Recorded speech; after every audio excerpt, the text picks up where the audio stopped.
Hey everybody, welcome to a new chapter of The Heels of Time. Welcome. And yeah, it's been a little while. If you can't tell, my voice is a little jacked. So go figure, I got COVID for time number 2. And yeah, it is what it is. Um, so I've been down and out for a little bit. Thank you, Derek, for putting up with my sicky nature the Hey, last like month or so.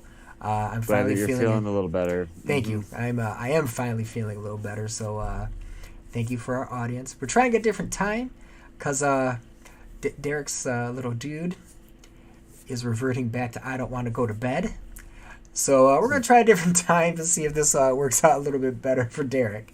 Um, so without further ado, we have an interesting episode. Well, hopefully, an interesting episode for you guys. It was definitely interesting for me.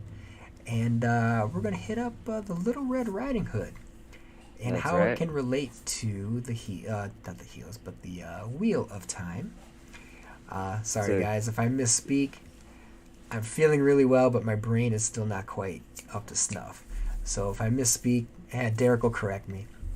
It's all so, good. so basically, this is a classic folklore story, Hell right? yeah, super And ancient.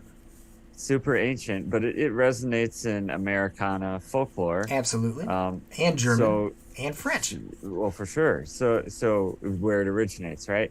Yep. So you would expect maybe tidbits of this to show up in Wheel of Time, right? So Mm-hmm. Theo's gonna kind of go through the basic story to remind everybody what the bones Yeah, and the meat bones. are, and right, that's a good one. And then we'll kind of say, okay, let's look at Wheel of Time. Is the big bad wolf there? Is Is Red Red Riding Hood Riding there? Hood Is there? Granny there? And is Granny there? So, Are and there if all other of people? right, and if all of those pieces are there, and it happens in a similar sequence to what's going on in the story, well, maybe there's a pattern there that someone wanted to leave a little mark in, a little paw print. Mm-hmm. So, Nice. A without further wolf ado, print.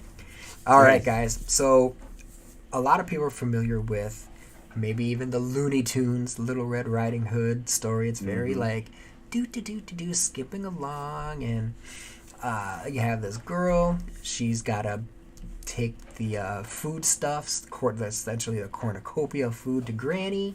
Granny's Mm, not feeling too well. A mm, little wolf comes by and is like, I'll distract her a little bit, and then I'm gonna go get the Granny, and right. then I'm gonna take all the foods. Cool, Mm-hmm. right? Sounds Mm-hmm. awesome, and it generally takes place in fall, for in at least in American folklore. It's not so much like that in terms of the Grimm's fairy tale. Mm, As some people may be aware, the Grimm Bros, they wrote a hell of a lot of stories. A lot of them we're familiar with in terms of the United States and throughout the world, but they were pretty dark. It wasn't all fluffy, a lot of blood, a lot of guts. Most of them had some type of moral to them. But as we were doing our research, I personally didn't realize. I knew it was a Grimm's fairy tale, and we adapted it. Okay, I didn't know that this went back even further, and there's even different morals with different story arc that this story actually resonates with. I believe it was French. We're not going to get into that one because that one's a little interesting. We'll say, for a different time maybe. But for the one we're going to concentrate on is Grimm's version of it. So you're like, okay, what is Grimm's? So you do have a girl.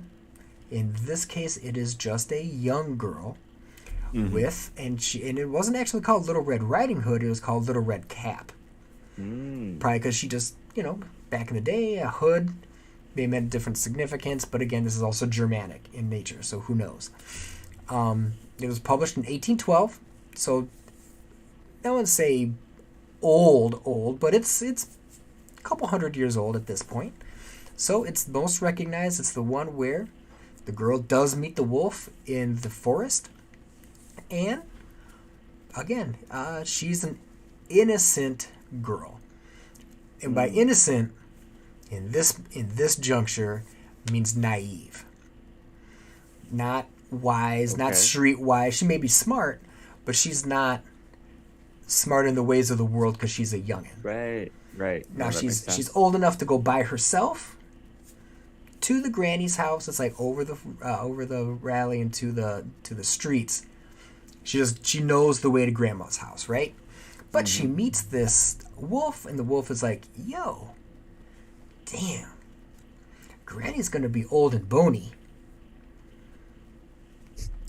Red is gonna be nice and delicious. And I'm gonna get Granny. I could get Little Red and all this other food because man, I'm really really hungry." He's the hungry guy in this one, and so he's like, "Oh, there's a shortcut. Go." In the meantime, he makes a beeline for himself to go get Granny. So what does he do? Eats up Granny, dresses as Granny, and then Little Red comes in, knock knock, but oh wait, the door kind of slides open. Huh. Classic scary movie motif, trope. The door's open instead of being like, whoa, something's amiss here, and like, Granny. Nah, just roll right in. Whatever. So she comes on in, and then everybody knows, oh, Grandma, what big ears you have. Better to hear you with, my dear. My dear. Yep, Yeah. exactly. What big eyes you have. The better to see you with. See you with. But Grandma, what large hands you have. All the better to hug you with. What a big mouth you have. All the better to eat you with. Arr, arr. Yep. So at this point, just a regular beefy huntsman comes in, is like, oh no, and then bam, rescues the Little Red and the grandmother. Go figure. I mean, I guess he didn't like actually eat her. He just kind of like swallowed her. Whatevs. For sure. So excellent. So the lesson of the story is Little Red Riding Hood now has to be wary of strangers. AKA, for sure. This one has to do with stranger danger. And as part of the Brothers Grimm, I'm going to quote them right here. I'm going to read a little bit. As long as I live, I will never by myself leave the path to run into the wood where my mother has forbidden me to go. That was the other thing. Mom was like, stick on the straight and narrow, go to the route that you want, but she deviated it because she believed the wolf. It's also, and then back to the quote, it's also related that once where Red Cap, remember that's her name, was again taking cakes to the old grandmother, another wolf spoke to her. That's not something that we usually have, and tried to entice her from the path. However, this time Red Cap was on guard and was straightforward on her way and told her grandmother that she had met a wolf. Wow. So the first one, she gets duped. The second time, she does not. So she learns her lesson. Which, that's good. AKA, what the Brothers Grimm wanted folks to be aware of. You know, Aesop's fable kind of thing. Moral to the story, trick me once, shame on me. Fool me twice, shame on you. Right. He got her once, but not any more. So actually, I mean, that's one of the things about we tell our kids, right? Or Derek will in a couple of years. Be aware of strangers because you don't know what their intention is. And this was a good lesson to for parents to read to their kids. Not super scary, not super creepy or anything, but it's something that was probably done back in the day. Go into the woods, go to the house in the your little house, family house or whatever that's, out there, but don't stray from that path. So you could also say listening to your parents and doing all that kind of stuff too, but the moral of the story is be aware of strangers. Perfect. So I think that's where I can take my little history lesson off. Now, how does that relate to the Wheel of Time?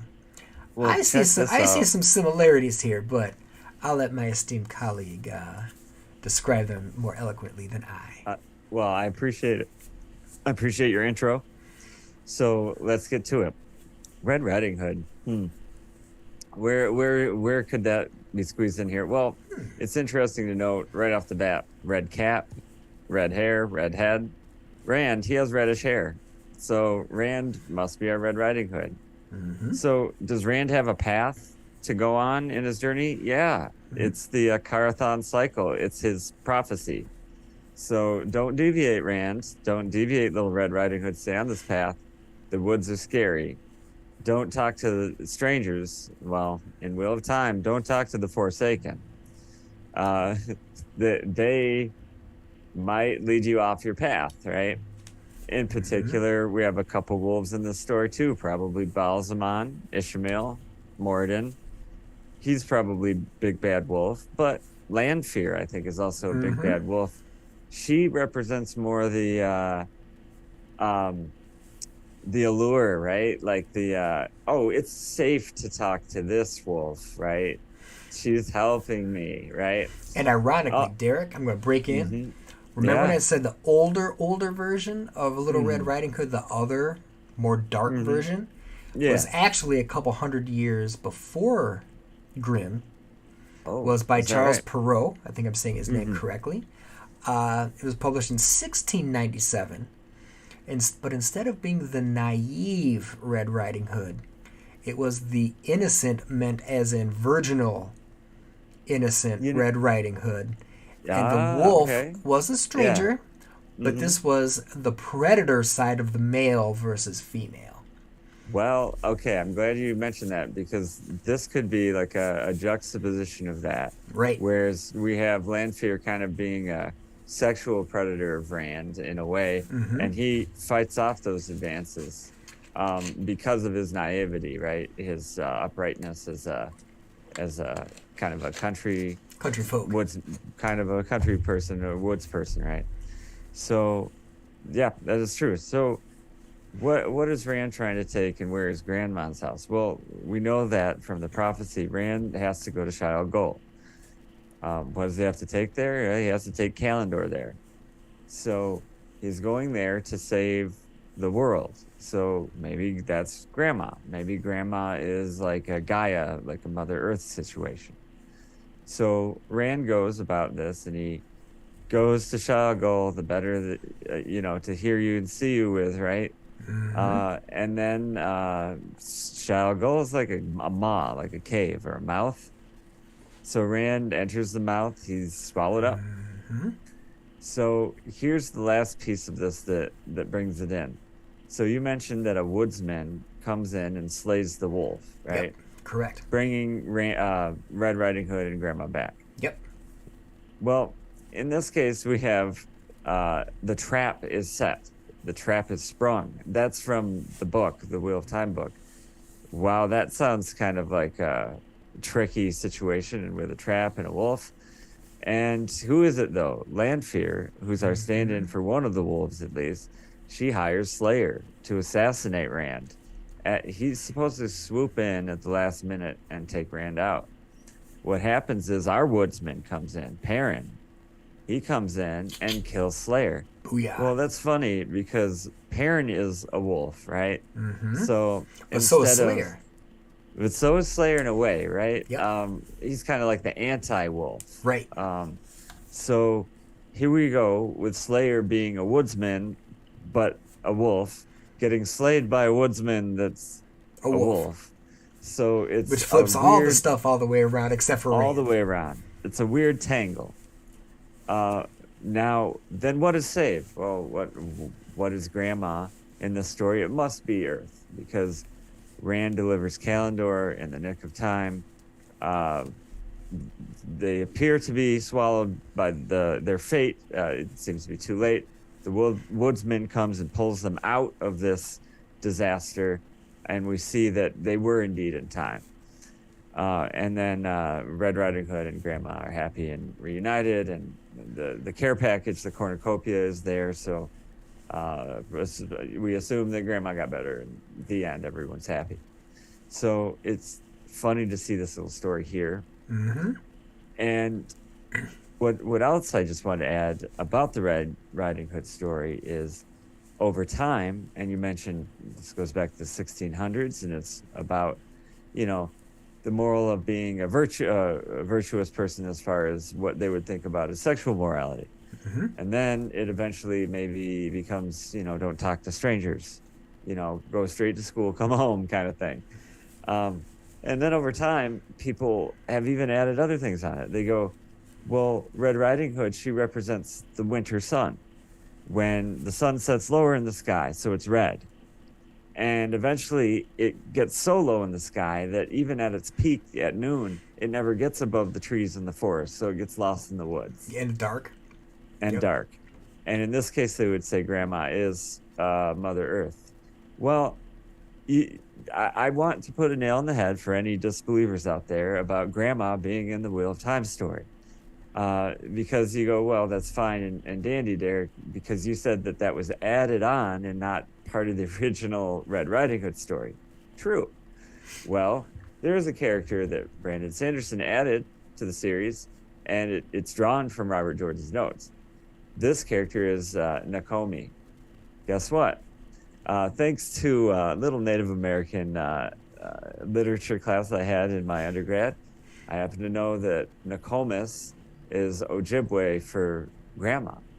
So it looks like Robert Jordan in his Threw it in notes, there. and then Sanderson drew from that, found that, and then put it in here. So Nakomi is grandma.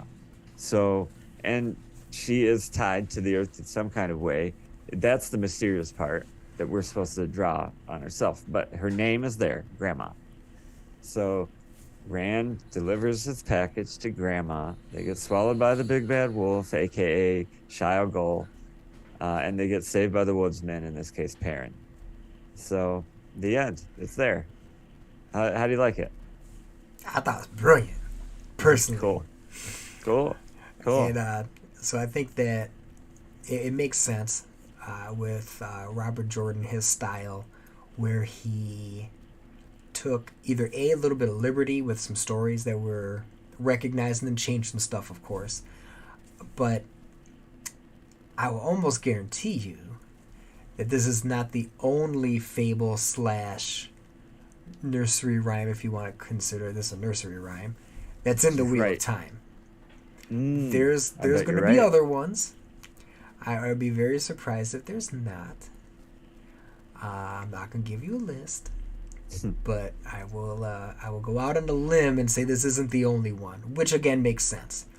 The way he had taken little snippets from here and there, from really all over the world, it would make sense that not only did he do ancient classical stuff, in terms of if you've watched our other episodes with mythology and how he's taken little characters from, not little characters, but gods and goddesses from different cultures, mix them Yep. into his character arcs. But then you have to have story too, right? So not only Right. do you have like gods and goddesses with their story arc, but then you have fables and fairy tales and all that kind of historical literature, fictional literature. Well, we assume fictional, I guess. Right. That he would also incorporate something like that in there as well, because the Wheel of Time is a moral story. It's buried in there, Right. but the overall, the whole entire book is really a moral story of what's right and what's wrong and a bunch of other stuff that going into it. So it would make sense that there would be lessons within stories. And where would you get that For from? sure. Aesop's fables, Grimm's fairy tales, and others as well. So that's my guess. It's, I like it a lot, and it kind of cycles back into the mythology that's in Wheel of Time, which all the children in the world are taught, before they leave their mother's apron strings, as Robert Jordan likes to say. They learn, the Forsaken, steal children, or naughty children get taken away by Lanfear, or whatever, or Grendel, or whatever the case may be.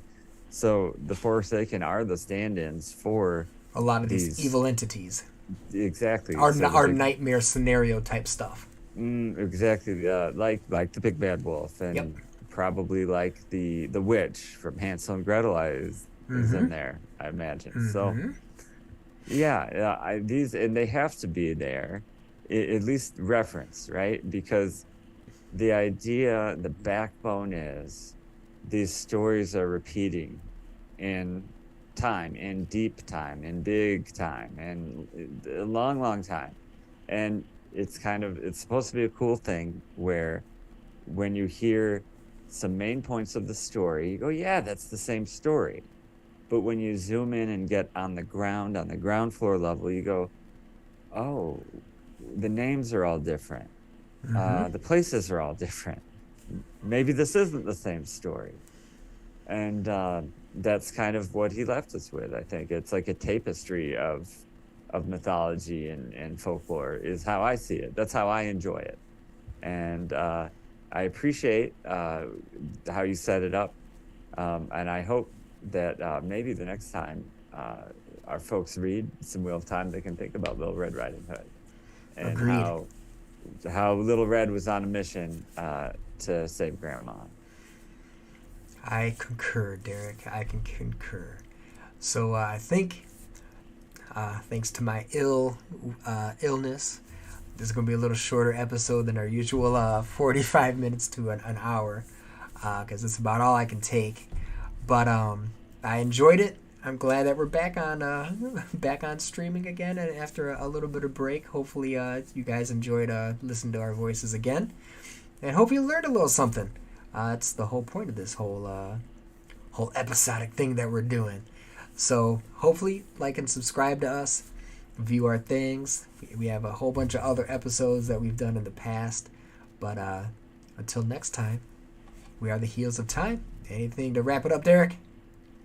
Thank you for joining us.